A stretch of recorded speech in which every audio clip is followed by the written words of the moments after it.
तो आज का हमारा टॉपिक है रदरफोर्ड एटॉमिक मॉडल।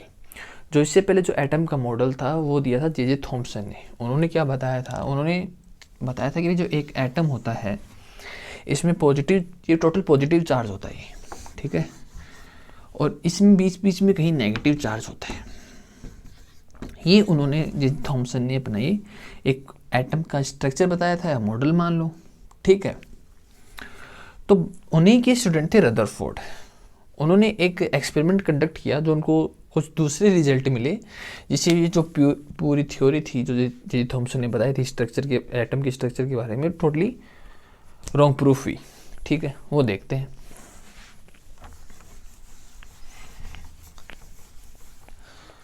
उन्होंने जो एक्सपेरिमेंट कंडक्ट किया था वो देखते हैं, उसमें उन्होंने क्या क्या लिया था। उन्होंने एक गोल्ड की फॉइल ली थी और चारों तरफ, इसके चारों तरफ एक फ्लोरोसेंट की कोटिंग कर दी, और यहाँ पर एक सोर्स लिया जिसे एक अल्फ़ा पार्टिकल्स पे बॉम्बर्ड करवाएंगे, ठीक है। तो जो फ्लोरोसेंट की जो कोटिंग थी की थी जिंक सल्फाइड। ये क्या यूज़ होता है यहाँ पे, ये पार्टिकल्स को पेनिट्रेट नहीं होने देता है, ठीक है। और यहाँ जो अल्फ़ा पार्टिकल उन्होंने लिए थे इस गोल्ड फॉइल पे बॉम्बर्ड करवाने के लिए, वो थे हीलियम प्लस प्लस, ठीक है। अगर आप ध्यान से देखो तो इसमें कोई इलेक्ट्रॉन नहीं है, ओनली न्यूक्लियस है जो होता है पॉजिटिव। और यहाँ पे अगर आप जे थॉम्सन की बात मानो तो टोटल जो एटम होता है वो पॉजिटिव चार्ज होता है, ठीक है। दैट मीन्स क्या होना चाहिए, अगर हम इस पे अल्फ़ा पार्टिकल जो हीलियम है अगर हम इस पे बॉम्बर्ड करवाएंगे तो ये रिफ्लेक्ट करना चाहिए, क्योंकि जे थॉम्सन के हिसाब से जो एटम होता है वो पूरा पॉजिटिव होता है।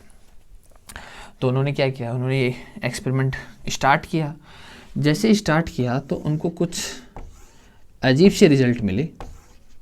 उन्होंने देखा कि जितने भी पार्टिकल थे वो डायरेक्ट निकल गए, कहीं पे डिफ्लेक्ट नहीं हुए, सभी के सभी डायरेक्ट निकल गए, पीछे हमें फ्लोरोसेंट यहाँ पर मिल गए, ठीक है। तो मतलब जे थॉम्सन की यहाँ बात ये गलत हो रही है, कोई रिफ्लेक्ट नहीं हो रहा है, सब डायरेक्ट निकल गए बिना डिफ्लेक्ट डेविट हुए हुए। कुछ थे नाम मात्र के थे, मतलब अगर आप 0.14% इतने कुछ पार्टिकल थे जो मतलब 1 डिग्री से डेविएट हुए। कुछ रिजल्ट थे वो बता रहा हूँ आपको, जो रदरफोर्ड ने जो देखे थे, केवल इतने कुछ पार्टिकल थे जो 1 डिग्री से डेविएट हुए। मतलब अगर 14 × 10,000, ठीक है। दूसरा उन्होंने देखा कि बस केवल एक पार्टिकल इन 20,000 180 डिग्री पे डेविएट हुआ, ठीक है। मतलब वो वापस आया केवल एक पार्टिकल 20,000 में, 1 इन 20,000, और बाकी बिना डेविएट हुए, डिफ्लेक्ट हुए, सीधे के सीधे इस गोल्ड फॉइल से निकल गए। तो इसका मतलब यहाँ पर जे थॉम्सन का जो एटॉमिक मॉडल था वो टोटली रॉन्ग प्रूफ होता है, क्योंकि उनके हिसाब से तो भाई जो 180 डिग्री पे थे सभी के सभी 180 डिग्री पे आने चाहिए थे, क्योंकि अगर पॉजिटिव आपस में करेंगे तो रिफ्लेक्ट ही करेंगे, ठीक है।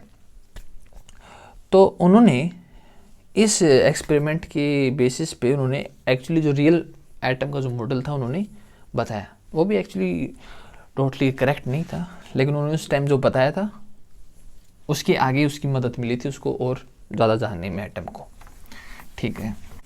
उनके कुछ रिजल्ट निकल के आए सामने, ठीक है। उन्होंने कुछ पोस्टुलेट्स दिए कि एक एटम कैसा होता है। उन्होंने बताया कि जो पॉजिटिव चार्ज होता है एक एटम के अंदर वो पूरे में नहीं होता है, वो बीच में कहीं बहुत ही कम वॉल्यूम में कॉन्सेंट्रेटेड होता है, ठीक है। तो एक बात उन्होंने ये बताई, ठीक है। दूसरी बात उन्होंने बताई जो इलेक्ट्रॉन्स होते हैं, जो नेगेटिव चार्ज होते हैं, जो इलेक्ट्रॉन्स होते हैं वो इस पॉजिटिव चार्ज के अराउंड रिवॉल्व करते हैं। तो उन्होंने ये फाइनली एक एटम का उन्होंने ये बताया कि जे थॉम्सन का जो मॉडल था वो टोटली रॉन्ग था। और बाद में रदरफोर्ड ने ये बताया कि पूरे एटम में कहीं पॉजिटिव चार्ज नहीं होता है, बस बीच में कहीं कम वॉल्यूम में कॉन्सेंट्रेटेड होता है। मतलब अगर आप मान लो एक गेंद लो, एक बॉल लो, ठीक है, एक टेनिस बॉल लो, वो तो होगा उसका पॉजिटिव चार्ज न्यूक्लियस, और जो उसके अराउंड 5 किलोमीटर का जितना भी रेडियस आता है वो पूरा एटम होगा।